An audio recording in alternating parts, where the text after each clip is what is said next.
तो प्यारे बच्चों, आपके अपने YouTube चैनल टारगेट बोर्ड में एक बार फिर से आप सभी लोगों का बहुत बहुत स्वागत है।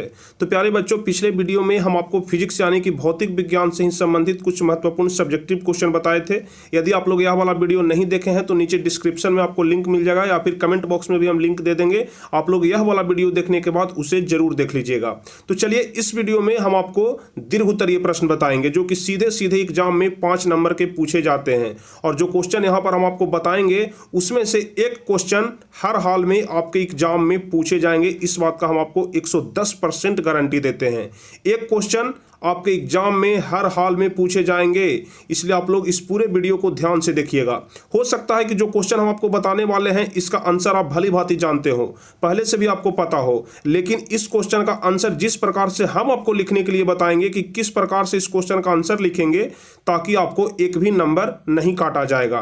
क्योंकि हो सकता है कि आप जिस प्रकार से आंसर लिखेंगे उस प्रकार से आपको अगर 5 नंबर का आंसर, अगर 5 नंबर का क्वेश्चन है तो आपको 4 नंबर देख करके छोड़ दिया जाए। लेकिन जिस प्रकार से हम आपको बताएंगे, अगर इस प्रकार से आप हूबहू लिखते हैं तो आपको 5 में 5 नंबर मिलेगा, 1 नंबर भी आपका नहीं काटा जाएगा। तो चलिए, बिना समय गवाए हम लोग बिना इधर उधर की बात के सीधे क्वेश्चन पर चलते हैं। तो दीर्घोत्तरीय प्रश्न में 2 क्वेश्चन बताएंगे। पहला क्वेश्चन देखिए, 9वां और 10वां नंबर, इसके पहले 8 क्वेश्चन लघुत्तरीय का था जो हम आपको ऑलरेडी कंप्लीट करा चुके हैं। 9वां नंबर क्वेश्चन है कि लेंस सूत्र, ठीक है, उत्तल लेंस में सूत्र स्थापित करें। उत्तल लेंस में सूत्र स्थापित करें, कहने का मतलब हुआ कि जो उत्तल लेंस का सूत्र होता है 1/v - 1/u बराबर 1/f, उसके बारे में पूछ रहा है। और 10वां नंबर क्वेश्चन है जो कि दूसरा नंबर दीर्घोत्तरीय का है, दृष्टि दोष क्या है, यह कितने प्रकार के होते हैं, इसका निवारण कैसे किया जा सकता है। यह वाला क्वेश्चन का आंसर थोड़ा सा लंबा हो सकता है, आप लोग धैर्य से देखते रहिएगा। बहुत ही सरल भाषा में, बहुत ही सिंपल तरीके से हम आपको बताएंगे। तो चलिए, हम लोग सबसे पहले नंबर क्वेश्चन की तरफ चलते हैं कि लेंस सूत्र क्या होता है। तो सबसे पहले आप लोग लेंस सूत्र के बारे में जरूर जानते होंगे कि लेंस सूत्र क्या होता है। तो जल्दी से बताइए, लेंस का फॉर्मूला क्या होता है। तो लेंस सूत्र का फॉर्मूला क्या होता है, 1/v - 1/u बराबर 1/f होता है। सभी लोग जानते होंगे उत्तल लेंस का सूत्र होता है। इसी को सिद्ध करके दिखाना है कि कैसे हम लोग इसको सिद्ध करेंगे। और दूसरा नंबर क्वेश्चन जो कि आपके एग्जाम में पूछा जाएगा, दृष्टि दोष क्या है, यह कितने प्रकार के होते हैं, इसका निवारण कैसे किया जाता है। आपको थोड़ा क्वेश्चन का आंसर लंबा देना पड़ेगा क्योंकि सबसे पहले दृष्टि दोष का परिभाषा कितने प्रकार का होता है, तो 4-5 प्रकार का होता है, 5 प्रकार के बारे में लिखना है। इसका निवारण कैसे करेंगे इसके बारे में भी लिखना है। तो चलिए आगे हम आपको बहुत ही बारीकी से समझाते हैं। सबसे पहले आपको दिखाते हैं उत्तल लेंस में सूत्र स्थापित कैसे किया जाता है। हालांकि यह वाला क्वेश्चन हम आपको पहले भी बता चुके हैं, फिजिक्स के प्लेलिस्ट में जाइएगा, दूसरे नंबर चैप्टर में बहुत ही विस्तार से आपको बताए हैं, लेकिन उससे भी अच्छे तरीके से आज हम आपको समझाते हैं। बस आप लोग ध्यान से समझिएगा, क्योंकि अगर आज जो आप समझिएगा यही आपके एग्जाम तक साथ जाएगा। तो देखिए, सिद्ध करना है। क्वेश्चन को ऐसे भी पूछ सकता है, क्वेश्चन को ऐसे भी पूछ सकता है कि सिद्ध करें कि 1/v - 1/u बराबर 1/f उत्तल लेंस में। अवतल लेंस में भी पूछ सकता है, उत्तल लेंस में भी पूछ सकता है। या फिर अगर दर्पण सूत्र को प्रूव करने के लिए बोलेगा तो 1/v + 1/u बराबर 1/f हो जाएगा, दर्पण का सूत्र हो जाएगा। लेकिन यहाँ पर उत्तल लेंस का सूत्र को प्रूव करने की बात कहा जा रहा है। तो चलिए, किस प्रकार से हम इसको करेंगे आपको हम बहुत ही सिंपल भाषा में समझाते हैं, आप लोग समझिएगा। तो देख लीजिए, सबसे पहला चीज आपको कुछ इस प्रकार से फिगर बना देना है। कैसे फिगर बनाना है, उत्तल लेंस आपको यहां पर बना देना है। उसके बाद क्या हो जाएगा, उत्तल लेंस के बाद इस प्रकार से यहां पर वस्तु दर्शा देना है AB, ठीक है। इसका प्रतिबिंब क्या बन रहा है, A' B', इसको डॉट डॉट से दर्शाना है। उसके बाद पीछे यहां पर फोकस दूरी, मतलब जिस प्रकार से यहां पर फिगर को हम आपको दर्शा रहे हैं इसी प्रकार से आगे फिगर के बारे में विस्तार से हम आपको बताते हैं। देखिए, फिगर के बारे में क्या लिखना है, क्या लिखना है आप लोग ध्यान से समझिएगा। माना कि क्या लिखना है, माना कि I एक उत्तल लेंस है, माना कि I एक उत्तल लेंस है। यहाँ पर उत्तल लेंस को क्या मानते हैं, L, सॉरी I नहीं L मानते हैं। माना कि L एक उत्तल लेंस है जिसका प्रकाशिक केंद्र O है एवं प्रधान अक्ष x है। इसके प्रधान अक्ष पर रखी वस्तु AB का काल्पनिक प्रतिबिंब A' B' वस्तु की ओर बनता है।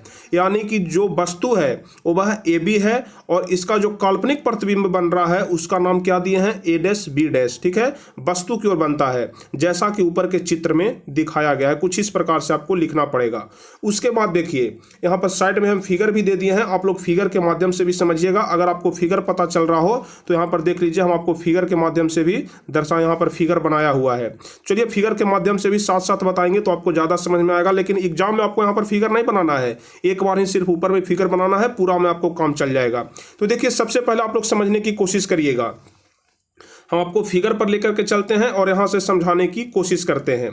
देख लीजिए, यहाँ पर ए डैश है, यहाँ पर बी डैश है, यहाँ पर क्या है, ए है, यहाँ पर बी है, जहाँ पर हम इंडिकेट कर रहे हैं आप लोग ध्यान से अपनी नज़र को गड़ाए रखिएगा। ठीक है, A dash B dash A B, यहाँ पर लेंस हो गया एल, F2 यहाँ पर फोकस दूरी हो गया, एक फोकस दूरी यहाँ पर हो गया। उसके बाद क्या है, बस इतना ही आपको ध्यान रखना है। यहाँ पर बीच में सेंटर है जहाँ पर दिखाया हुआ है O, इतना आपको ध्यान में रखना है। अब चलिए हम लोग क्या लिखेंगे, सबसे पहले triangle O A dash B dash, O हमारा कहाँ पर है, यहाँ पर है। ये देख लीजिए, हम बड़ा करके दिखा रहे हैं एक बार, O हमारा कहाँ पर है, यहाँ पर है। लेकिन क्या करेंगे, सबसे पहले देखेंगे triangle O A dash B dash, यानी कि इस वाले ट्रायंगल में हम थोड़ा अच्छे तरीके से आपको बताएंगे, बिल्कुल अच्छे तरीके से आपको समझ में आएगा, आप लोग बस ध्यान से समझिएगा।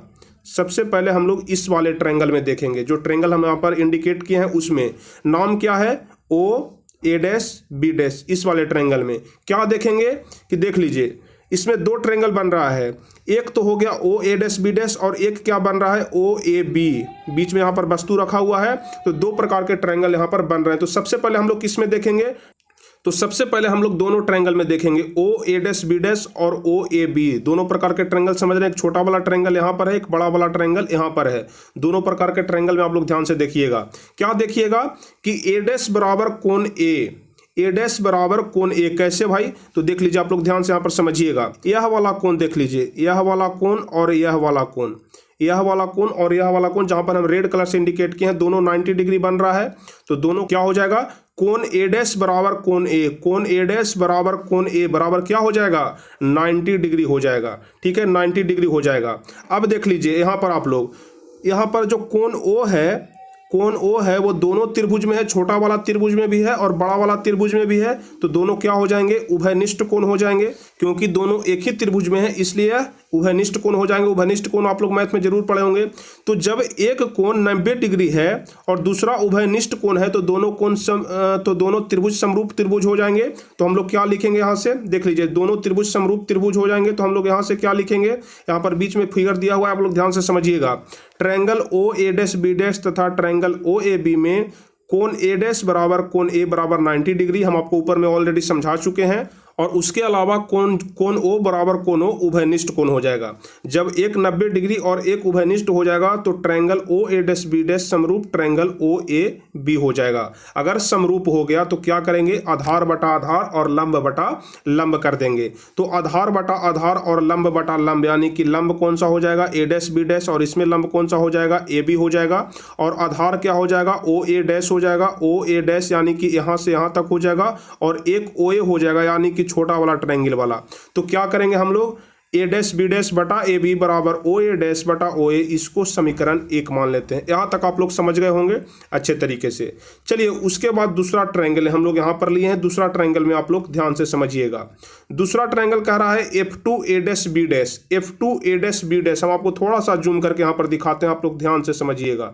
F2 A dash B dash, देखिए क्या कह रहा है, F2 कहाँ पर है हमारा, यहाँ पर है।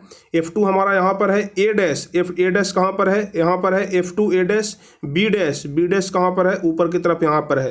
कहने का मतलब कि अब हम लोग इस वाले ट्रायंगल की बात करेंगे, अब हम लोग इस वाले ट्रायंगल की बात करेंगे। और दूसरा किसका बात करेंगे, F2OM, यानी कि यह वाला जो छोटा वाला ट्रायंगल है F2OM। तो देख लीजिए फिर से वही बात हो गया जिस प्रकार से हम आपको पहले समझाए थे, एक ही त्रिभुज में दोनों त्रिभुज हैं, तो फिर से समरूप हो जाएगा। क्यों समरूप हो जाएगा भाई, कि इसमें यहाँ पर 90 डिग्री है, इसमें यहाँ पर 90 डिग्री है, और दोनों कोण यह वाला क्या है, उभयनिष्ठ कोण है, इसलिए फिर से इसमें क्या हो जाएगा, लंब बटा लंब और आधार बटा आधार हम लोग लिख सकते हैं आराम से। यहाँ तक आप लोग समझ गए, किसी प्रकार का कोई दिक्कत तो नहीं है। तो चलिए फिर से हम लोग उसी चीज़ को लिख देंगे, triangle F2 A dash B dash तथा ट्रायंगल F2OM में। एक बार अपने कॉपी पर आप फिगर बना लीजिएगा ना, तो आपको ज़्यादा समझ में आएगा। F2 A dash B dash और ट्रायंगल F2OM में क्या करेंगे, A डैश B डैश बटा OM, लंब बटा लंब और आधार बटा आधार कर देंगे। अब देखिए जहां पर OM लिखा हुआ है, जहां पर A डैश B डैश बटा OM, A dash B dash बटा OM, चलिए फिर से हम फिगर को जूम करते हैं। A डैश B डैश बटा OM, OM कहने का मतलब क्या हो गया, आप लोग ध्यान से समझिएगा। तो आप लोग ध्यान से देखिए, OM कहने का मतलब हम इसका बात कर रहे हैं, OM कहने का मतलब इसका बात कर रहे हैं। तो जितना बड़ा हमारा OM है उतना ही बड़ा हमारा AB भी है। देख लीजिए यहाँ पर जितना बड़ा OM है उतना ही बड़ा क्या है, ए बी भी है, तो हम लोग ए बी के जगह पर ओ एम भी लिख सकते हैं। ए बी बराबर ओ एम आराम से हम लोग लिख सकते हैं, किसी प्रकार का कोई दिक्कत तो आपको नहीं होना चाहिए। तो उसी चीज़ को हम यहाँ पर लिखे हैं। क्या लिखे हैं भाई, आप लोग ध्यान से थोड़ा सा समझिएगा। उसी चीज़ को हम यहाँ पर लिखे हैं। ए डैश बी डैश बटा ओ एम के जगह पर हम लोग क्या कर दिए, ए डैश बी डैश रहने दिए और ओ एम के जगह पर हम लोग ए बी लिख दिए और एफ टू ए डैश बटा ओ एफ टू। तो एफ टू ए डैश देख लीजिए, फिर से हम फिगर को जूम कर रहे हैं। एफ टू ए डैश यहाँ पर क्या है, एफ टू ए डैश। तो ध्यान से आप लोग समझिए, यहाँ पर हम बार बार आपके लिए इतना परिश्रम करके फोटो को जूम कर रहे हैं, समझा रहे हैं, आप लोग ध्यान से समझिएगा, गप बिल्कुल मत करिएगा। देखिए क्या कह रहा है, एफ टू ए डैश मतलब यहाँ से यहाँ तक की दूरी, एफ टू ए डैश यहाँ से यहाँ तक की दूरी। हम इसीलिए बोल रहे हैं कि आप लोग एक बार कॉपी पर फिगर बना लीजिएगा। तो अगर यहाँ से यहाँ तक की दूरी हमको निकालना है और बीच में क्या है भाई, बीच में क्या है, यहाँ पर ए लिखा हुआ है, बीच में क्या लिखा हुआ है, ए। तो कहने का मतलब कि यहाँ से यहाँ तक की दूरी और यहाँ से यहाँ तक की दूरी को अगर हम लोग जोड़ दें तो हमको पूरा यहाँ से यहाँ तक की दूरी निकल जाएगा। समझ रहे हैं आप लोग बात को। अगर बीच में ए है तो यहाँ से यहाँ तक और यहाँ से यहाँ तक की दूरी को जोड़े तो हो जाएगा। तो क्या हम लोग इसको लिख सकते हैं, F two O. F two O कहने का मतलब आप लोग समझिएगा, एफ टू ओ कहने का मतलब कि यहाँ से यहाँ तक की दूरी और उसके अलावा ओ A dash. O A dash कहने का मतलब आप लोग समझिए, यहाँ से यहाँ तक की दूरी। एक ब्लू रंग से और एक रेड रंग से हम आपको दर्शा रहे हैं। अगर दोनों की दूरी को जोड़ दिया जाए तो पूरा दूरी हमको निकल जाएगा, ए डैश एफ टू। क्या निकल जाएगा, ए डैश एफ टू, ए डैश एफ टू। आप लोग समझ रहे हैं बात को। तो चलिए इसी चीज़ को हम यहाँ पर लिखे हैं। क्या लिखे हैं, एफ टू ए डैश के बदले में, एफ टू ए डैश के बदले में हम यहाँ पर लिखे हैं F two O plus O A dash और बटा ओ एफ टू। इसको समीकरण 2 मान लिए हैं। अब समीकरण 1 और 2 से, समीकरण 1 और 2 से, समीकरण 1 और 2 से क्या हो जाएगा, दोनों तरफ आप लोग देख रहे हैं, दोनों तरफ यह वाला चीज़ सेम है, ए डैश बी डैश बटा ए बी। समीकरण 1 में भी सेम है और समीकरण 2 में भी सेम है, तो इसको हम लोग रिजेक्ट करते हैं। अब दूसरी तरफ की अगर बात किया जाए तो समीकरण 1 में हम लोग देखिए दूसरी तरफ क्या आया था, ओ ए डैश बटा ओ ए, ओ ए डैश बटा ओ ए, आप लोग ध्यान में रखिएगा। और समीकरण दूसरा में हमारा क्या आया, F two O plus O A dash बटा O F two, F two O plus O A dash बटा ओ एफ टू। अब समीकरण 1 और 2 से करेंगे तो समीकरण 1 में हमारा क्या था, ओ ए डैश बटा ओ ए। समीकरण 2 में क्या था, F two O plus O A dash बटा ओ एफ टू। अब देख लीजिए चिन्ह परिपाटी आप लोग जानते होंगे कि उत्तल लेंस में प्रतिबिंब की दूरी को निगेटिव साइन होता है, वस्तु की दूरी भी निगेटिव साइन होता है उत्तल लेंस में, और फोकस दूरी पॉजिटिव होता है। तो जो हमारा ओ ए डैश है, जो हमारा ओ ए डैश है वह प्रतिबिंब की दूरी है, तो इसका जाहिर सी बात है इसको माइनस भी हम लोग लिख सकते हैं, प्रतिबिंब की दूरी माइनस भी, क्योंकि यह ऋणात्मक होता है। उसके अलावा जो नीचे ओ ए है यह वस्तु की दूरी है और वस्तु की दूरी को हम लोग क्या लिख सकते हैं, माइनस यू, क्योंकि वस्तु की दूरी भी ऋणात्मक होता है। उसके अलावा ओ एफ टू जो यहाँ पर है वह फोकस दूरी है और फोकस दूरी उत्तल लेंस में पॉजिटिव होता है, यानी कि धनात्मक होता है। तो चिन्ह परिपाटी से हम लोग क्या लिखेंगे यहाँ पर, आप लोग अब आप लोग को अच्छी तरीके से समझना है। यहाँ पर लिख देंगे चिन्ह परिपाटी से, और जहां पर ओ ए डैश हमारा लिखा हुआ है वहां पर हम लोग माइनस भी लिख सकते हैं। ओ ए डैश के जगह पर हम लोग क्या लिखेंगे, माइनस भी, बटा नीचे क्या है, ओ ए है तो ओ ए के जगह पर हम लोग माइनस यू लिख देंगे, माइनस यू बराबर देख लीजिए F two O, F two O के जगह पर हम लोग क्या लिख सकते हैं, एफ लिख सकते हैं, अब plus O A dash, O A dash के जगह पर हम लोग फिर से क्या लिखेंगे, माइनस भी लिख सकते हैं, तो माइनस भी हो जाएगा, एफ प्लस क्या हो जाएगा, माइनस भी हो जाएगा। समझ गए। अब बटा में हम लोग चल जाइए, तो यहाँ पर देख लीजिए प्लस और माइनस मिलकर के क्या हो जाएगा, माइनस ही ना हो जाएगा, इसलिए हम लोग इसको यहाँ पर इसको माइनस कर दिया। देख लीजिए यहाँ पर आप लोग ध्यान से समझिएगा इस वाले पंक्ति को, भी बटा यू बराबर एफ प्लस माइनस भी बटा प्लस एफ, क्योंकि ओ एफ टू है तो यहाँ पर प्लस एफ हो जाएगा। अब माइनस से माइनस कैंसिल हो जाएगा तो भी बटा यू बच जाएगा, भी बटा यू बच जाएगा। अब हम लोग इसको क्या करेंगे कि क्रॉस मल्टीप्लीकेशन कर देंगे, तो भी में यदि एफ से गुना करेंगे तो भी एफ हो जाएगा, और उसके अलावा यू में एफ से करेंगे तो यू एफ हो जाएगा, और माइनस भी में यू से करेंगे तो माइनस यू भी हो जाएगा। समझ रहे होंगे आप लोग, अगर ध्यान से समझिएगा तो 100% समझ में आएगा। हमारा रिजल्ट क्या निकल करके आया, भी एफ बराबर यू एफ माइनस यू भी। अब इसमें क्या करना है कि दोनों तरफ यू भी एफ से भाग देना है, दोनों तरफ यू भी एफ से भाग देना है, और जैसे ही हम लोग यू भी एफ से भाग देंगे तो भी एफ बटा यू भी एफ, इसमें भी एफ से भी एफ कट जाएगा, नीचे बच जाएगा यू, यू एफ बटा यू भी एफ, इसमें यू एफ से यू एफ कट जाएगा, नीचे बच जाएगा भी, और यू भी बटा यू भी एफ, इसमें यू भी से यू भी कट जाएगा, नीचे बच जाएगा एफ। यानी कि क्या हो गया, O1 बटा U बराबर O1 बटा V माइनस O1 बटा F, और इसको यदि हम लोग व्यवस्थित करके लिखेंगे तो 1 बटा V माइनस 1 बटा U बराबर 1 बटा F हो जाएगा, और यही उत्तल लेंस का फॉर्मूला होता है। प्रूव हो गया। आप लोग समझ गए होंगे। अगर समझ में नहीं आया तो दोबारा एक बार रिवर्स कर लीजिएगा, अगर उसके बाद भी समझ में नहीं आया होगा तो एक बार प्लेलिस्ट में जाकर के फिजिक्स वाला आप लोग वीडियो देख लीजिएगा। सेकंड चैप्टर में हम बहुत ही बारीकी से इससे भी अच्छे तरीके से समझाए हैं, लेकिन हम यहाँ पर भी कोशिश किए कि आपको चीज़ें अच्छी तरीके से समझ में आ जाए। चलिए, इसके बाद अगला नंबर क्वेश्चन हमारा क्या कह रहा था। अगला नंबर क्वेश्चन आप लोग यहाँ से समझिएगा। दूसरा नंबर क्वेश्चन क्या कह रहा था कि दृष्टि दोष क्या है, दृष्टि दोष क्या है, कितने प्रकार के होते हैं, इसका निवारण कैसे करेंगे। तो यहाँ से दृष्टि दोष के बारे में समझिएगा। सबसे पहले दृष्टि दोष क्या है। समान मानव नेत्र जब अपनी समंजन क्षमता को खो देता है, समान मानव नेत्र जब अपनी समंजन क्षमता को खो देता है तो उसका निकट का बिंदु प्रभावित हो जाता है या दूर का बिंदु, या दोनों। इस स्थिति को ही नेत्र में दृष्टि दोष कहा जाता है। या तो निकट का बिंदु प्रभावित हो जाए, या फिर दूर का बिंदु प्रभावित हो जाए, या फिर निकट और दूर दोनों बिंदु प्रभावित हो जाए, उसी को क्या बोला जाता है, दृष्टि दोष बोलते हैं। यह मुख्यतः कितने प्रकार के होते हैं, 4 प्रकार के। निकट दृष्टि दोष, दूर दृष्टि दोष, जरा दृष्टि दोष और अबिंदुकता। निकट, दूर, जरा, अमित और उसके बाद अबिंदुकता होता है। अब चलिए जल्दी जल्दी से हम लोग बारी बारी से देख लेते हैं कि निकट क्या होता है, दूर क्या होता है, जरा क्या होता है, अबिंदुकता क्या होता है। तो देखिए, वैसा दृष्टि दोष जिसमें निकट की वस्तु स्पष्ट दिखाई देती है लेकिन दूर की वस्तु स्पष्ट दिखाई नहीं देता है, निकट दृष्टि दोष कहलाता है। पहले से भी आप लोग जानते होंगे। इसका कारण क्या होता है, नेत्र लेंस और रेटिना के बीच की दूरी बढ़ जाना और नेत्र लेंस का मोटा हो जाना, क्योंकि कारण में पूछ रहा है कि होने का क्या कारण है। इसका उपचार तो आप सभी लोग जानते होंगे कि निकट दृष्टि दोष का उपचार अवतल लेंस के द्वारा किया जाता है। अगर आप लोग फिगर नहीं भी बनाते हैं तो इसमें काम चल जाएगा, क्योंकि बहुत ज़्यादा लंबा क्वेश्चन है। दूसरा होता है दूर दृष्टि दोष, और वैसा दृष्टि दोष जिसमें दूर की वस्तु स्पष्ट दिखाई देती है लेकिन निकट की वस्तु स्पष्ट दिखाई नहीं देती है, दूर, या फिर इसको दीर्घ दृष्टि दोष भी बोला जाता है। इसका कारण क्या होता है, इसका मुख्य कारण होता है नेत्र लेंस और रेटिना के बीच की दूरी का घट जाना। निकट में बढ़ जाता था लेकिन यहाँ पर घट रहा है। नेत्र लेंस का आवश्यकता से अधिक पतला हो जाना। नेत्र लेंस अगर आवश्यकता से अधिक पतला हो जाता है उसमें भी आपको दूर दृष्टि दोष होता है, मतलब सीधे निकट का उल्टा। निकट में क्या होता था, नेत्र लेंस मोटा हो जाता था और इसका दूरी बढ़ जाता था, लेकिन उसका सीधे उल्टा हो रहा है। और दूर का उपचार किस चीज से किया जाता है, तो दूर का उपचार उत्तल लेंस से, दूर का उत्तल लेंस से, निकट का अवतल लेंस से। अब चलिए उसके बाद जो अगला प्रकार का नेत्र लेंस होता है वह होता है जरा दृष्टि दोष। क्या होता है, जरा। जरा जो होता है वह बुढ़ापे में होता है, जिसको मोतियाबिंद आप लोग जरूर बोलते होंगे। तो देखिए यह क्या होता है, वैसा दृष्टि दोष जिसमें निकट बिंदु के साथ साथ दूर का बिंदु भी प्रभावित हो जाता है। कोई बुजुर्ग आदमी को देखते होंगे ना, तो उनको निकट वाला स्पष्ट दिखाई देता है और ना ही दूर वाला साफ साफ दिखाई देता है, तो उसी को क्या बोलते हैं, जरा दृष्टि दोष बोला जाता है। यह रोग है मतलब जरा दृष्टि दोष, यह प्रायः बुढ़ापे में सिलियरी पेशियों के थक जाने के कारण होता है। जाहिर सी बात है भाई, जब बुजुर्ग अवस्था आता है तो सिलियरी मांसपेशियां क्या होता है, थक जाती है, और इसके कारण ही जरा दृष्टि दोष होता है। इसमें 2 तरह के लेंस का प्रयोग किया जाता है। अवतल लेंस जिसका फोकस दूरी अधिक होता है, ठीक है, अवतल लेंस जिसका फोकस दूरी अधिक होता है, उत्तल लेंस जिसका फोकस दूरी कम होता है। उसके अलावा इसका उपचार किस चीज से होता है, तो बाइफोकल लेंस के या फिर द्विफोक्सी लेंस। बाइफोकल लेंस को ही द्विफोक्सी लेंस बोला जाता है, आप लोग ध्यान रखिएगा। तो जरा दृष्टि दोष का उपचार बाइफोकल लेंस या फिर दृष्टि दोष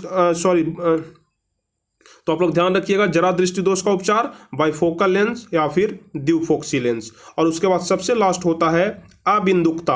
तो यह वाला जो दृष्टि दोष होता है यह कैसे होता है, आप लोग ध्यान से समझिएगा। अबिंदुकता यह एक ऐसा दृष्टि दोष है जिसमें मानव नेत्र का एक ही साथ उदग्र रेखा और क्षैतिज रेखा की फोकसित नहीं कर पाता है, जिसके कारण कभी गोल वस्तु भी लंबा दिखाई देने लगता है और लंबा वस्तु भी गोल दिखाई देने लगता है।